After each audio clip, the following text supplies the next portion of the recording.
এই মা আমার সবচেয়ে আপনজন। আমার সেই মাকে আজ থেকে তোকেই দিয়ে দিলাম। মৃত্যুর সঙ্গে পাঞ্জা লড়ছেন চাঁদের আলো সহ বহু জনপ্রিয় সিনেমার নির্মাতা শেখ নজরুল ইসলাম।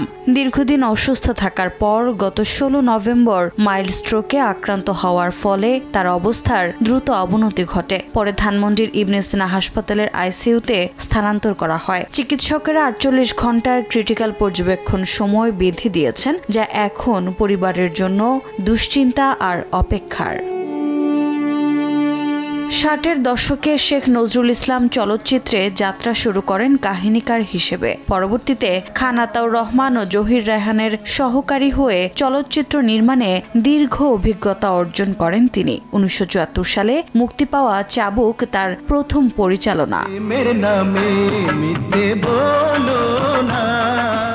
এরপর একে একে তৈরি করেন নদের চাঁদ, এতিম, ঈদ মোবারক, আশা, কসম, স্ত্রীর পাওনা সহ অসংখ্য জনপ্রিয় সিনেমা। নির্মাতা, কাহিনীকার, সংলাপকার, চিত্রনাট্যকার ও গীতিকার। চলচ্চিত্রের প্রতিটি ক্ষেত্রেই তার দক্ষ পদচারণা রয়েছে।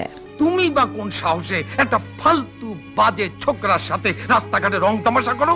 নাটোরের পিপরুল গ্রামে 1935 সালে জন্ম নেওয়া শেখ নজরুল ইসলাম আজ দেশের সিনেমা অঙ্গনের এক সম্মানিত নাম। আর এখন তিনি লড়ছেন জীবনের সবচেয়ে কঠিন লড়াই। চলচ্চিত্র জগৎ থেকে শুরু করে সাধারণ দর্শক সকলেই প্রার্থনা করছেন মহান আল্লাহ তার প্রতি করুণা বর্ষণ করুন এবং তাকে সুস্থ করে ফিরিয়ে আনুন পরিবার ও ভক্তদের মাঝে।